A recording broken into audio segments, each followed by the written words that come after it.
ഒട്ടേറെ മനുഷ്യരുണ്ട് നമ്മുടെ സമൂഹത്തിൽ. വികലവും വിചിത്രവുമായ ചിന്താഗതികൾ കൊണ്ട് ഇത്തരക്കാർ നമ്മുടെ സമൂഹത്തിൽ അന്ധവിശ്വാസങ്ങൾ കടത്തിവിട്ടുകൊണ്ടേയിരിക്കുന്നു. അത്യന്തം നാടകീയ സംഭവങ്ങളുടെ നാൾവഴിയിൽ മുഴുവനും പകയും പ്രതികാരവും മുതൽ അന്ധവിശ്വാസങ്ങൾ വരെ കെട്ടിപ്പിണഞ്ഞു കിടക്കുന്ന കാഴ്ച. ഇത്തരത്തിലുള്ള ജീവിത സാഹചര്യങ്ങളിലേക്കാവാം ഇന്നത്തെ ഈ യാത്ര. എന്റെ കൃഷ്ണ, എന്റെ കല്യാണി, പൊന്നോമനെ, ആ നരഭോജികൾ, ആ ശവത്തേരികൾ കൊന്നു തിന്നു കളഞ്ഞല്ലോ. ചേച്ചിമാരെ, ചേട്ടന്മാരെ, ഇങ്ങോട്ട് വരൂ, ഇങ്ങോട്ട് വരൂ. ഇവിടെ 2 പാക്കറ്റ് മനുഷ്യ മാംസത്തിന് വെറും 100 രൂപ മാത്രം. ഇങ്ങോട്ട് വരൂ, ഇങ്ങോട്ട് വരൂ. ചേച്ചിമാരെ, ചേട്ടന്മാരെ, ഇങ്ങോട്ട് വരൂ, ഇങ്ങോട്ട് വരൂ. ഇവിടെ 2 പാക്കറ്റ് മനുഷ്യ മാംസത്തിന് വെറും 100 രൂപ മാത്രം. അതോടൊപ്പം ഒരു ഗ്ലാസ് മനുഷ്യരക്തം ഫ്രീ.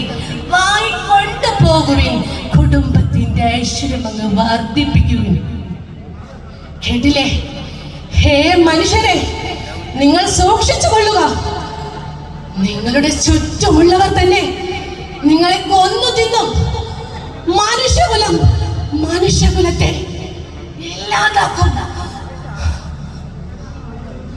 ചേട്ടനോട് ഞാൻ കാര്യം പറഞ്ഞതല്ലേ. എന്റെ അച്ഛന്റെയും അമ്മയുടെയും തീരുമാനത്തിനപ്പുറം എനിക്ക് മറ്റൊരു തീരുമാനവുമില്ല. ചേട്ടൻ മാറി, എനിക്ക് പോണം. മോളെ പോവില്ല മോളെ. ഞാനേ എന്റെ മോളെ പൊന്നുപോലെ നോക്കിക്കണം. ഞാൻ മോളെ രാജകുമാരിയെ പോലെ വാഴിക്കാം. വാ, നമുക്ക് ഒരുമിച്ച് ജീവിക്കാം. വാ. ഈ മനുഷ്യന് കാര്യം പറഞ്ഞാൽ മനസ്സിലാവില്ലേ? എനിക്ക് ഒരുപാട് ആഗ്രഹങ്ങളും സ്വപ്നങ്ങളും ഒക്കെയുണ്ട്.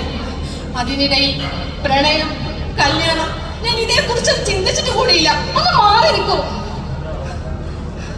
അതെന്താടി? അതെന്താ നീക്ക് ചിന്തിച്ചാലേ?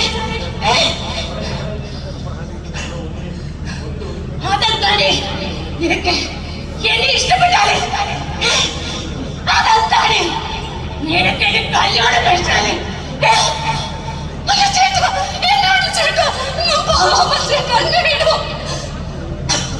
ഇല്ല, എനിക്ക് കിട്ടാത്തതൊന്നും മറ്റൊരുത്തരി കിട്ടാൻ പാടില്ല.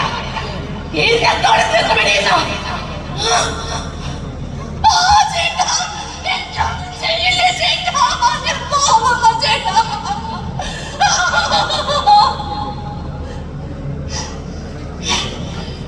എനിക്ക് കിട്ടാത്ത ഈ ശരീരവും സൗന്ദര്യവും മറ്റാർക്ക് കിട്ടാൻ പാടില്ല. ഇന്നത്തോടെ തീർക്കപ്പെടില്ല.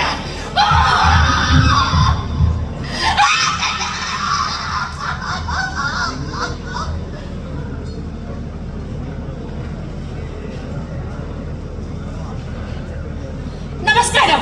പ്രധാന വാർത്തയിലേക്ക് ഏവർക്കും സ്വാഗതം.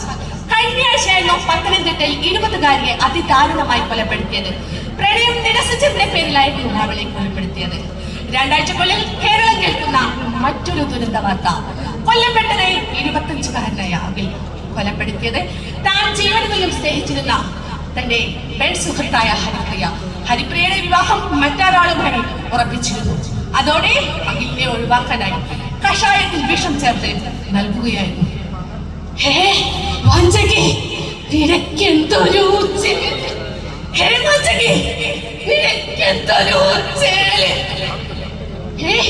ചേട്ടന്മാരെ, കുറച്ച് കഷായം ഇരിക്കട്ടെ.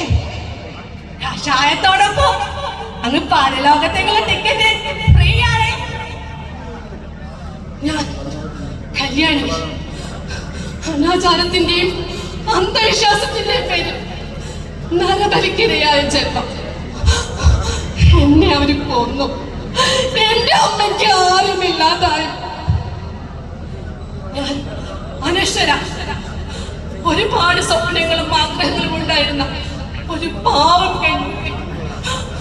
ഒരു കത്തി മുനയാൽ അവൻ എന്നെ തീർത്തു. ഞാൻ അഖിൽ. ആത്മാർത്ഥ പ്രണയത്തിന്റെ ഫലം ചതയും വഞ്ചനയുമാണെന്ന് ഞാൻ തിരിച്ചറിഞ്ഞു. അന്ധവിശ്വാസത്തിന്റെ മറവിൽ കപട സ്നേഹം ഉള്ളിൽ ഒളിപ്പിച്ച് അവളെന്നെ വകവരുത്തി. പ്രണയം ചതിയായി മാറി. കേട്ടില്ലേ? ഹേ മനുഷ്യരെ, നിങ്ങൾ കേട്ടില്ലേ? ഇത് നാം കേട്ട കഥ.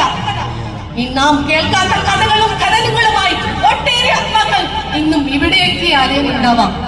ഇതൊക്കെ കാണുമ്പോഴും കേൾക്കുമ്പോഴും ഞാൻ കുറച്ചു കാലം പിറകോട്ട് ചിന്തിച്ചു പോകുന്നു.